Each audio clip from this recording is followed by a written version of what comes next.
Gavata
Shambhu महादेवाने मला या विश्वात वेगळं स्थान दिलं.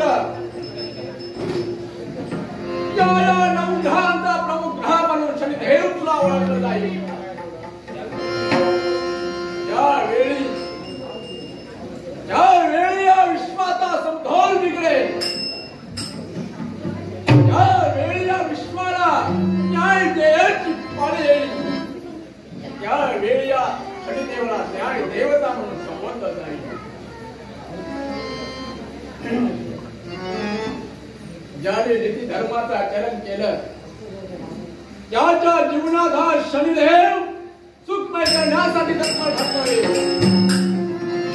ज्याने नीती धर्माचं आचरण केलं नसेल त्याच्या जीवनाची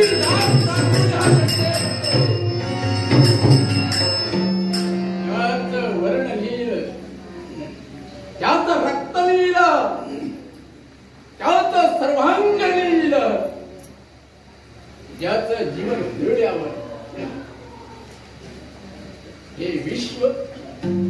विश्व माझं आहे, मी आहे म्हणून हे विश्व आहे. माझ्या बापाची मला भेट होऊन 60,80,000 योजनेतून मी बापापासून वास्तव्य करतोय. माझ्या बापाला एक भ्रांती करण्यासाठी 29 वर्षाचा कालावधी लागतोय. असं चालू असताना प्रत्येकाच्या जीवनात 7.5 फल, 7.5 घटिका, 7.5 दिवस, 7.5 महिने आणि 7.5 वर्ष या शनिदेवाला अडीच या स्वरूपात प्रत्येकाच्या जीवनात मी प्रवेश करून कार्य करत असतो. एका राशीत शिरल्यानंतर 3 राशीत शनिदेव प्रवेश करून कार्य करत असतो. याच्या राशीत शनिदेव प्रवेश करतो. त्याने जर नीती धर्माचं आचरण केलं नसेल तर हा शनिदेव त्याच्या जीवनाची रांगोळी करतो.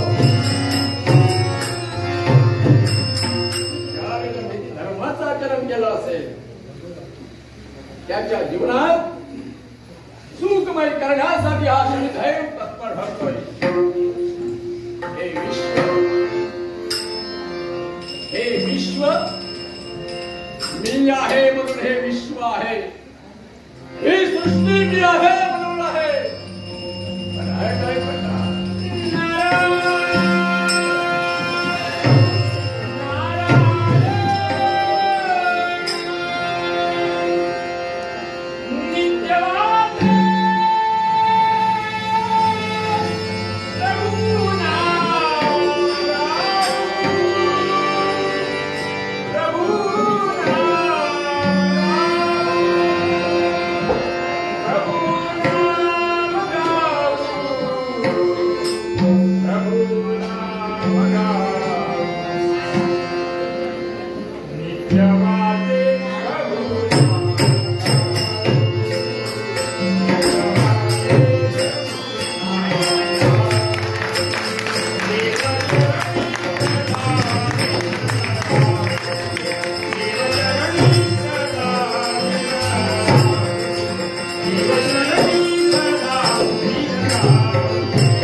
प्रकाशात प्रकाशणाऱ्या अशा परमेश्वरा, या नारदाचा तुला कोटी कोटी प्रणाम.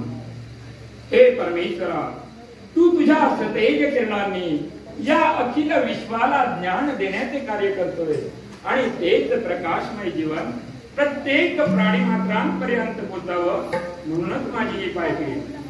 कुणी मला कळलाव्या म्हणतात, तर कुणी आगलाव्या, कुणी उघड्या शेंडीचा म्हणतात, तर कुणी सपाट पायाचा म्हणतात. पण सत्य तू जाणतोय नारायणा. पाप आणि पुण्याचा समतोल अबाधित राखून या विश्वाचे रहाटगड सुरळीतपणे चालावं, यासाठी माझा हा अट्टहास. अरे वा, नारायण नावामध्ये तल्लीन असता माझी पावलं केव्हा या शनी लोकांपर्यंत पडली हे मला देखील कळलं नाही. मग काही का असेना, शनिदेवाची नक्कीच भेट घ्यावी आणि थोडासा जाता जाता त्याला चिमटा काढून जावा. कारण काय आहे, शनिदेव म्हणजे उग्र, आदित्याचा स्वभाव उग्र, देव घटकांत उग्र. त्याची भेट ही घेतलीच पाहिजे आणि आपण आलो आहोत त्याची जाणीव करून देण्यासाठी नारायण नामाची ललकारी.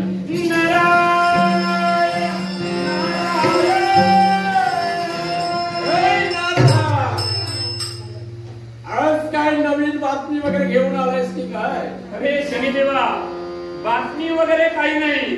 चाललो होतो इथून, म्हटलं तू आहेस का बघून जायचं. या शनी दरबारात तुझं पावलं पडले, तुझं या शनी दरबारात स्वागतच आहे. आलायस तर बस, नाहीतर मार्ग मोकळा. शबास, आलायस तर बस, नाहीतर मार्ग मोकळा आहे.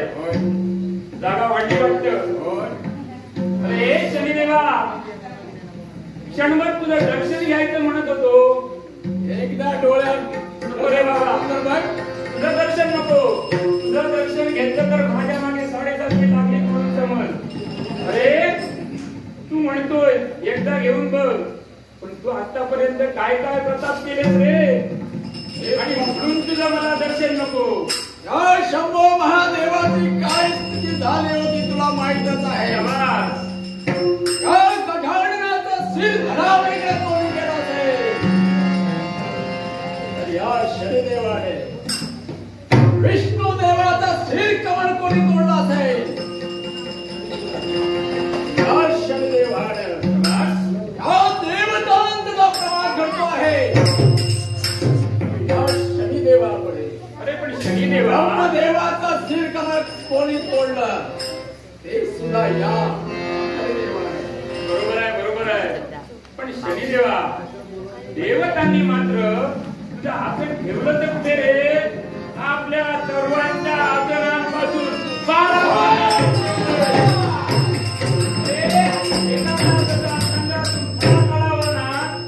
तुला उचलून बाजूला टाकला. हे कशासाठी ठेवलं?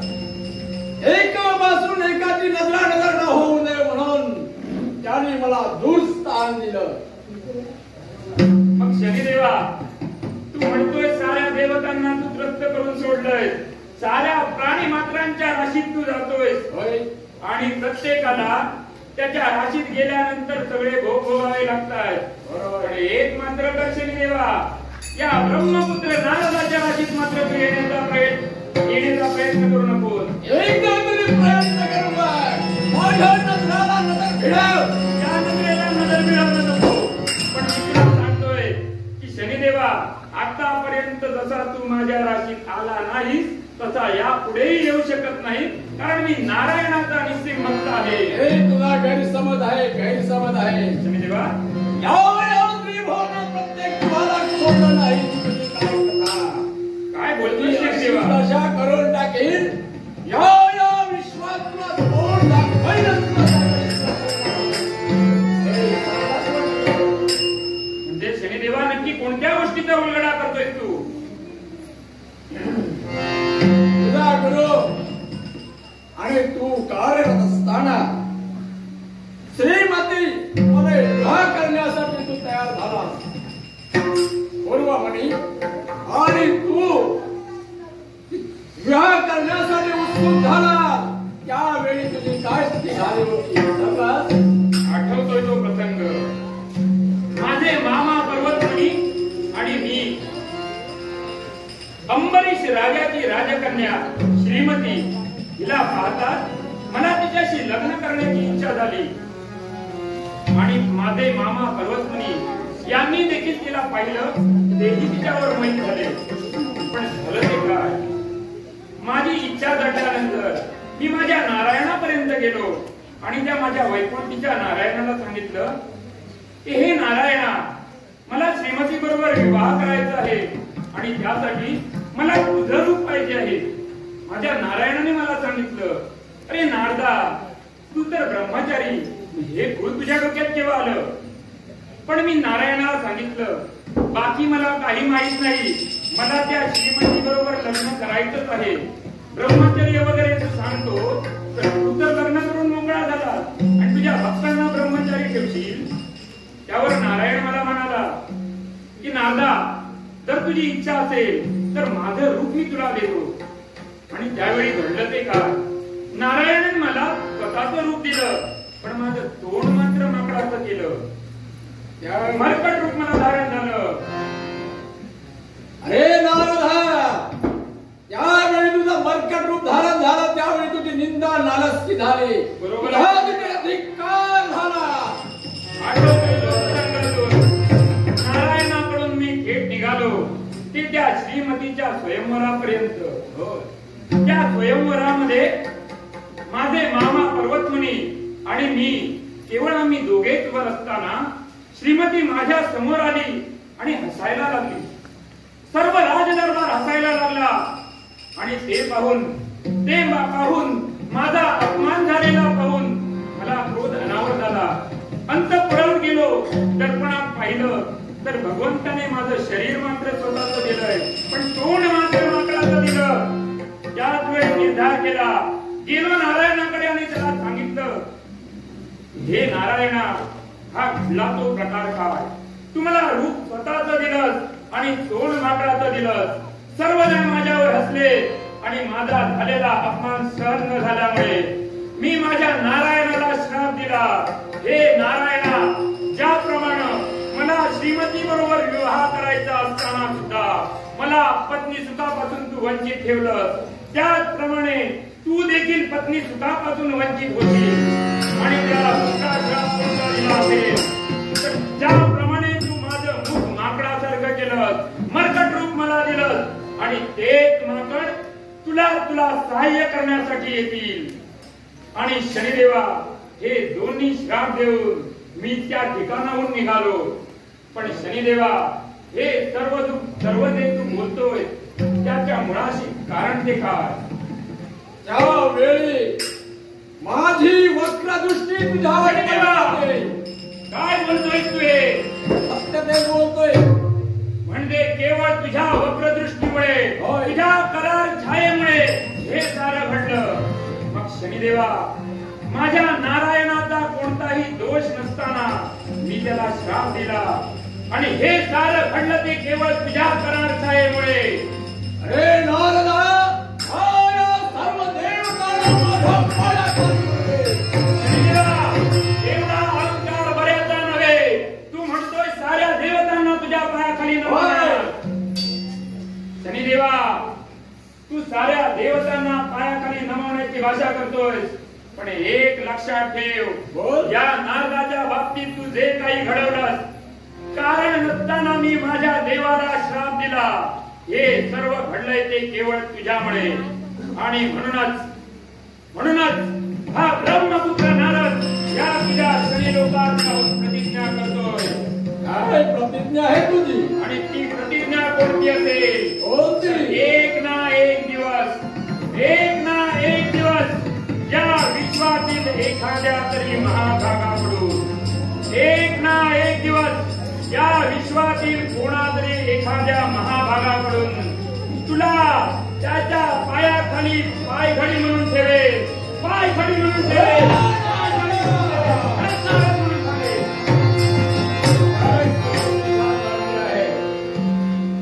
एखाद्याच्या पायाखाली घालून पायघडी करेल. शनिदेवाला दे, शनिदेवाची शक्य नाही. या 33 कोटी देवतांना घाबरलो नाही ते तुला काय घाबरणार? आणि तुझ्या पोकळ घालताना मी जाऊन काय फायदा? आपण आता शनी लोकात फेरफटका मारावा आणि त्यातली स्थिर ताकद जी आहे